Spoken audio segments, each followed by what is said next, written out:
nosso noticiário de hoje. Vamos falar sobre o 04, Josias? Tem aí alguns assuntos em relação ao 04. Primeiro, ele se tornou réu, né, por falsidade ideológica e lavagem de dinheiro. Isso é algo que estava sendo investigado em relação ao filho do ex-presidente Jair Bolsonaro e que agora sai essa situação para ele. Virou réu por lavagem de dinheiro e falsidade ideológica. Foi um relatório da Polícia Civil do Distrito Federal que foi divulgado ontem e que aponta que Jair Renan falsificou o faturamento da sua empresa para conseguir empréstimos bancários. E aí foi justamente na empresa dele, a RB Eventos e Mídia, para conseguir um empréstimo de R$ 157 mil em 2022. E depois, em 2023, obteve novos empréstimos de R$ 252 mil e R$ 291 mil. E Jair Renan ainda teria dado um calote no banco, não ter pago. E aí ele aparece agora no relatório da Polícia Civil do Distrito Federal. Em um vídeo que está circulando aí pelas redes, Jair Renan não falou sobre isso, sobre ter se tornado réu, mas falou sobre por que ele trocou o Rio de Janeiro por Santa Catarina. Diz que lá em Santa Catarina o povo é honesto e trabalhador. E no Rio de Janeiro não é assim, né? Vamos assistir o que ele disse. Mais uma vez, o PT e seus companheiros falando mal de Santa Catarina, de Balneário Camboriú. Ainda mais esse vereadorzinho da esquerda, que vocês tanto conhecem, o tal de Zanata. Vou fazer um convite para vocês. Vão para Venezuela. Lá sim, vocês vão ter a democracia que tanto querem. E outra coisa, sabe por que eles falam tão mal de Santa Catarina? Porque somos um povo trabalhador, honesto. Por isso que eu saí do Rio de Janeiro e vim pra cá. Porque essa cidade aqui e todo o estado é maravilhoso. Tá ok? Mandar um forte abraço e tamo junto, compatriotas sulistas.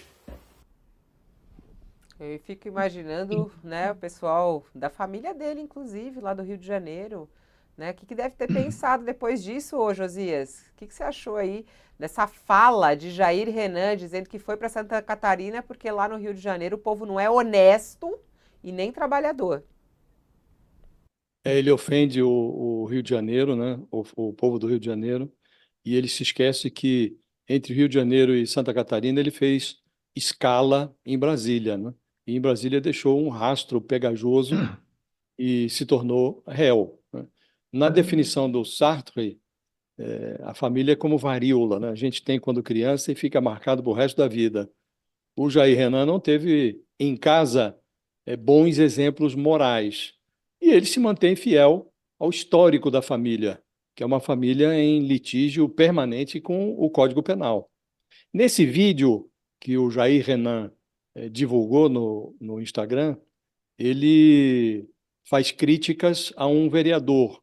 Esse vereador é um vereador petista lá de Balneário Camboriú, chama-se Eduardo Zanata, e ele é autor de um projeto lá que visa reformular a arquitetura da cidade, sugere que a arquitetura seja menos hostil às pessoas que são compelidas a viver nas ruas, né? É uma proposta que tem como inspiração a atividade do padre Júlio Lancelotti em São Paulo.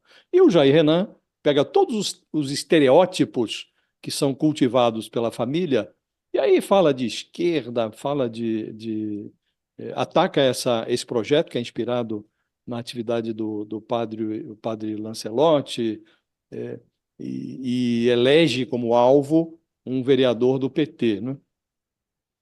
E aí ele fala que aconselha o vereador, inclusive, a ir para a Venezuela, vai para a Venezuela, né? Esse bordão ele vai acabar sendo atualizado para a família Bolsonaro. Bom, daqui a pouco vão sugerir ao Jair Renan que vá para a Hungria, como o pai dele está pretendendo fazer, ou pretendia fazer, antes que o seu plano de fuga fosse divulgado, né? Então, é muito interessante. Aí ele exalta a honestidade do povo de Santa Catarina. De fato, o eleitor catarinense tem diante de si uma bela oportunidade para exercitar essa honestidade de que fala o Jair Renan. Uma boa forma de exercitar essa honestidade é sonegando ao Jair Renan um mandato de vereador por Balneário Camboriú. Ele é candidato a vereador, foi lançado dias atrás formalmente pelo governador do estado, que é um bolsonarista de quatro costados, né? E o eleitor tem essa oportunidade, pode demonstrar a sua honestidade sonegando a um réu a proteção, o escudo de um mandato no Legislativo Municipal. E o Jair Renan, infelizmente, tem essa possibilidade de ser candidato, porque só uma condenação em segunda instância empurraria este filho do Bolsonaro para dentro da lei da ficha limpa, o que o impediria de levar adiante essa candidatura de vereador.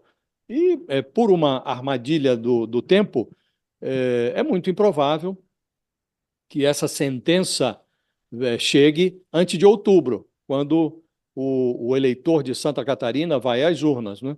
Portanto, cabe ao eleitor fazer uma reflexão que impeça este personagem de imitar os outros membros da família dele, obtendo a proteção, o escudo de um mandato legislativo. O tempo da política, Fabíola, é muito diferente do tempo da justiça, né? E o Jair Renan está sendo agora favorecido por esse descompasso. Então, transformado em réu, ele busca um refúgio. O pai dele se refugiou na Embaixada da Hungria, ele está buscando um refúgio num mandato de vereador lá por Balneário Camboriú. O regime democrático ele é muito bom, mas dá trabalho.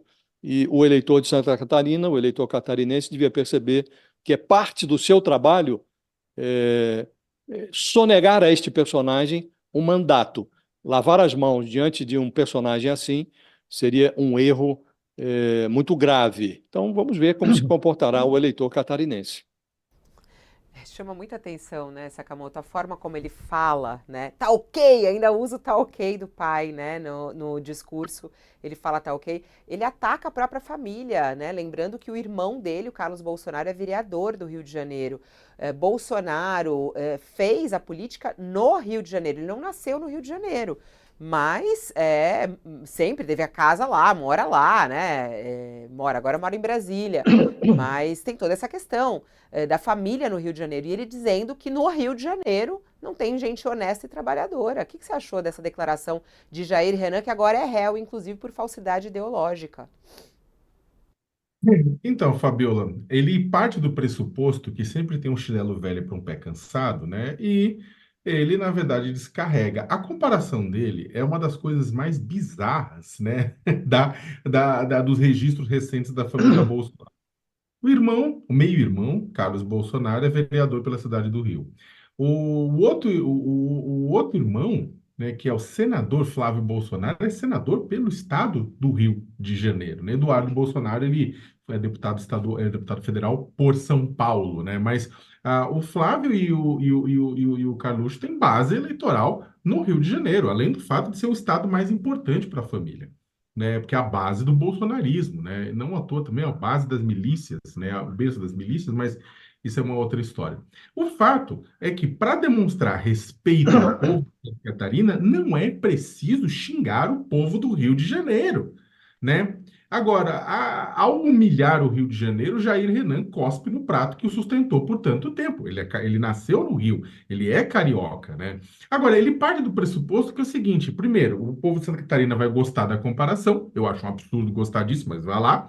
E o povo do Rio de Janeiro, que é bolsonarista, não vai se importar, porque vai dizer que que ele não quis dizer isso, que na verdade a imprensa está botando a palavra na boca dele, porque a realidade pouco importa. O que importa é a interpretação dos fatos entregue pela família Bolsonaro. Então, não vai fazer quase diferença, né? E para o Jair Renan, eu acho, né, até para... Eu também torceria, que nem o Josias torceu, para o povo de Santa Catarina, o povo de Balneário Camboriú, né? Botar na reflexão e falar, poxa, jura, né? Vocês vão eleger, mas vai ser vereador, sim, vai ser vereador. Tá eleito, não tenha dúvida nenhuma. Balneário Camboriú é uma das cidades mais bolsonaristas do Brasil, né? É por isso que ele foi para lá, né? Então, eu acho que ele tá eleito. Agora, esse caso traz algumas coisas interessantes, Fabiola. Os bolsonaristas adoram dizer que a Polícia Federal persegue a família com investigações sobre joias, sobre pandemia, sobre rachadinha, sobre cartão de vacina, sobre cartão de crédito corporativo, sobre golpe de Estado. E aí, esse caso mostra que não é verdade. Esse monopólio da investigação não é só da Polícia Federal, porque esse caso aqui é da Polícia Civil do Distrito Federal. Que envolve um grupo da qual o Jair Renan faz parte, que mistura estelionato, falsificação de documentos, sonegação, lavagem de dinheiro. Tem várias coisas na investigação, né, da polícia. E não é o primeiro BO que ele se envolveu, né? Ele já se envolveu em outros BOs, como, por exemplo, nas vezes que ele usou o sobrenome famoso para agir como lobista em Brasília, né? Ou então, ministro do Desenvolvimento Regional e hoje senador Rogério Marinho chegou a confirmar que recebeu Jair Renan e representantes de uma empresa amiga em uma audiência, e o encontro teria sido solicitado pelo gabinete do papai do Jair Renan, né? O Jair, né? Então, o que acontece? E aí, naquele momento, quando essa informação saiu, foi interessantíssimo, porque os bolsonaristas que tanto reclamaram das relações questionáveis entre os empreendimentos de um dos filhos do Lula com corporações, né? Que tinham interesse em gestões petistas, eles responderam o quê diante desse lobby? Eles falaram, e o PT? Eles não quiseram falar do Jair Renan, eles falaram, e o PT? Mas e o Jair Renan? Não importa o Jair Renan, e o PT? As redes sociais eu lembro até hoje, eu tinha escrito sobre isso, o pessoal pirou, não queria falar, entrou em negação e ficou perguntando, e o PT, e o PT, e o PT? Não, mas e o Jair? Não, e o PT? Né? Então, ou seja, ele foi alvo de investigação por tráfico de influência naquele momento, foi uma coisa extremamente bizarra, enfim. O clã Bolsonaro, ele nunca compreendeu a necessária separação entre cargos públicos e interesses privados, né? Tá, já visto esse bando de inquérito que a gente vê isso hoje, até a questão das joias que foram surrupiadas pelo Jair, vendidas nos Estados Unidos para ricaços, enfim, calma. Mas é claro que eles não são os únicos políticos cujas famílias não entenderam esse comportamento, né? Mas eles insistem nesse comportamento com frequência, né? Isso faz com que qualquer ação do Jair Renan, ele seja entendida não como um desvio pontual, né? Mas como uma evidência de um problema estrutural, né? Como bem colocou o Josias, uma formação cujo problema começa dentro de uma família e se esparrama pela República inteira. Porque os problemas e os desejos da família Bolsonaro acabam virando problemas da República e a República pagando pelos desejos da família, né? Ô, Fabiola, para terminar, para um presidente como o Bolsonaro, que defendeu tanto a meritocracia para que pobres acessassem benefícios sociais, lembra? Não, criticou o Bolsa Família, falou que tinha que ser meritocrático, né? É bastante constrangedor, né? Ver que no caso da sua própria família, a meritocracia não se dá através de conquistas derivadas do esforço pessoal, da educação, mas do sobrenome. Para o clã Bolsonaro, meritocracia é hereditária. E as instituições da República, sejam elas a Presidência da República ou uma Câmara dos Vereadores, são o seu playground pessoal. Pessoal falando aqui, ó, Fabiola, bom dia, assisto vocês todos os dias de Palhoça, Santa Catarina, a Luana Roseli mandou. Aqui o tempo fechou e desceu uma tempestade bolsonarista. É uma loucura viver com eles aqui, uma loucura, diz ela aqui, que escreve lá de Santa Catarina. O duro é se apropriar, né? E mais uma vez esse discurso que ele faz tão mal para o Brasil, de querer dividir o Brasil dessa maneira, né? Colocar o Sul contra o Sudeste, contra o Norte, isso também aparece demais nesses discursos, né? Aqui, a minha família é de Santa Catarina também, meu pai mora em Santa Catarina, nasceu lá em Florianópolis. É muito duro isso, porque você acaba querendo até colocar um carimbo ali, uma coisa muito, muito, muito complicada.